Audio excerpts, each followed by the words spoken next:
It's the weekend of the old versus the young in the NFL and the quarterback positions. And let's bring in the middle-aged Mike Cozzi. Good morning, Mike. Good morning. You know, you look at the playoffs this weekend, and really both leagues, you have an old quarterback, but an experienced quarterback, versus the young up-and-coming quarterback. I guess that angle works. Yeah, in both leagues. Well, you really do. It's pretty amazing. You've got, Kansas City with their hotshot, quarterback who's very young, and who's had a great year, and then you have Tom Brady, the quarterback of all quarterbacks, and then in the NFC you have really with New Orleans Saints, Drew Brees, who's just been getting better as he's been getting older. He's now 40 years old. And you have the young quarterback of the Rams. Mm-hmm. I mean, I think if you look at this weekend, that's the storyline that sells. That's about the only storyline that sells. Oh, well, I see the two best teams in the AFC and the NFC playing each other. Yeah, that's true. They are the best. I mean, the Chiefs and the Saints have been by far the best teams in their conferences. The Patriots and the Rams have been the second best team in the conferences. Yeah. So much for parity at the NFL wanted. That's right. Parity gets you to the playoffs, but it doesn't get you into going to the Super Bowl most of the time. Nope. Except in the case of the New York Giants, where it happened twice. But anyways, let's move on from that. Interesting news story that I want you to comment on. And that is Kyler Murray declares for the NFL draft. Yeah, why shouldn't he? Well, yeah, I guess he'll see where he gets the most money from, right? Yep.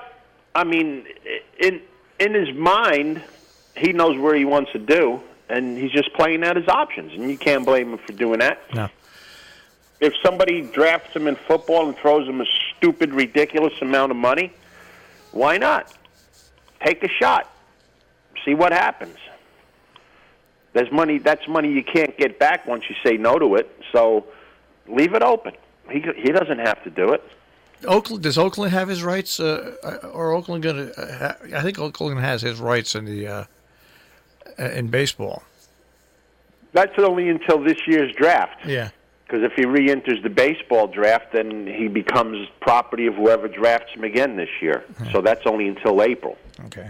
So I think actually June, the football draft's before the baseball draft, so he can play it out that way. All right, so he'll have plenty of time to leverage two offers against one another. Yeah, he should. All right. And he can use one to play the other one. He can say, whoever drafted him in the NFL, and they would have done to try to get more money out of baseball. I think he should play baseball, but I think he can get the money. It's much less injury. He can play a longer career in baseball. Right. And you know what? He can try baseball first, and if for some reason it doesn't work out, then try to go to the NFL.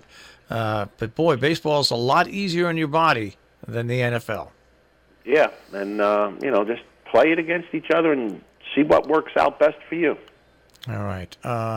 Jets CEO got on the radio yesterday and defied the hiring of Adam Gase as the coach in the avalanche of fan criticism that has come his way.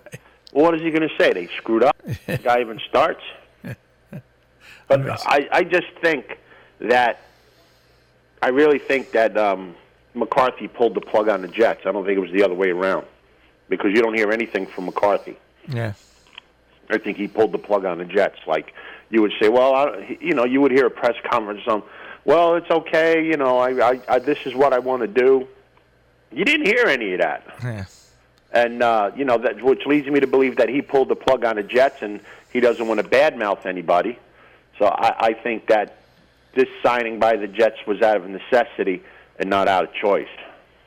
All right. Sad story. Mel Stoudemire finally succumbed to cancer yesterday at the age of 77. Yeah, a very good friend of mine is very good friends with Mel. And for the last couple of years, he's been fading. And he fought valiantly and a lot longer than a lot of people thought. But unfortunately, he lost the fight. I think it was Sunday that he passed away. Listen to this. Mel Stottlemyre was a pitcher for the New York Yankees when they sucked, when they were absolutely horrible. Listen to this. His record with the Yankees from 64 to 74. And you can check their winning and loss records in those years, and you'll see how bad they were. It was terrible.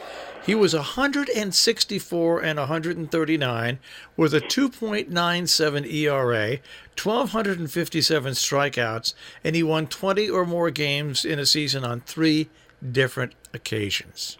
And his innings pitched were huge. Just had he been with a good pitcher, had he been with a good team, there's no telling. He's just an amazing guy. And he was. The Yankees were one of the worst teams in baseball during that period. Yeah, absolutely. They were owned by CVS. They were terrible, absolutely terrible. That's the year of Horace Clark and Danny Cater, and more pigeons in the seats than people. Well, anyways, so he was an excellent pitcher, excellent pitcher on a bad team, and never complained about it. Went out and did his job and threw a lot of innings, got a lot of wins, and the Yankees were in every game that he pitched.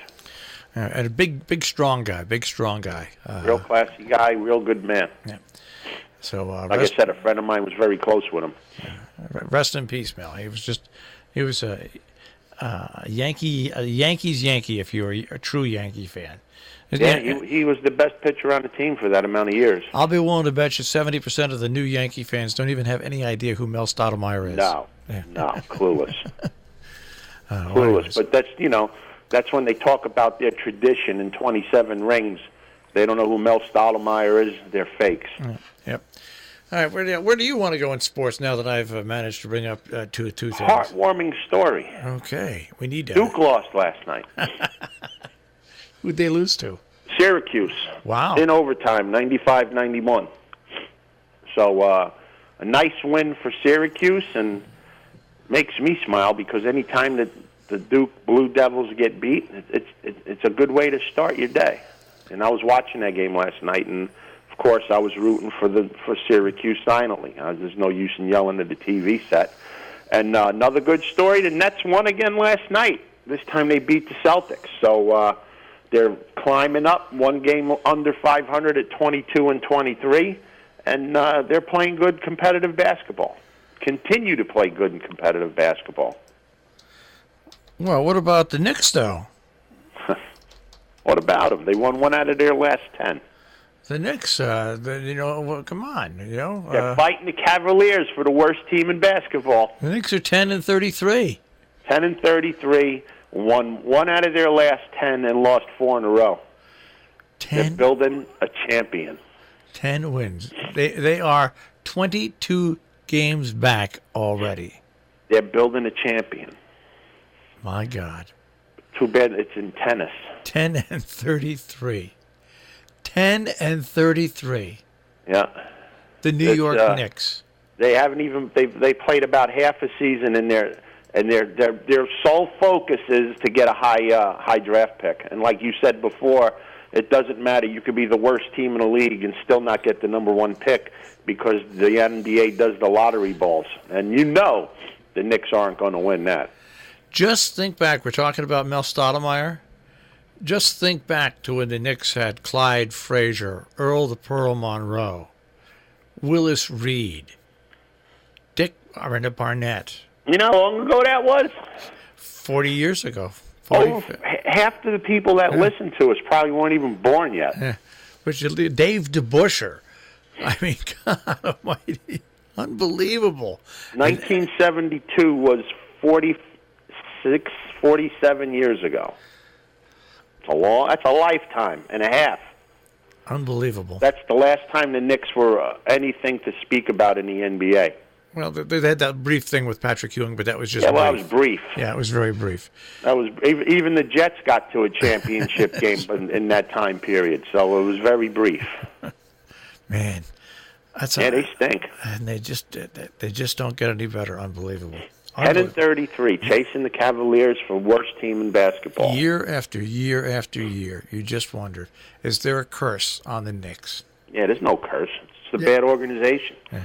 The thing is, how can New York City have so many bad organizations? Yeah. Unbelievable.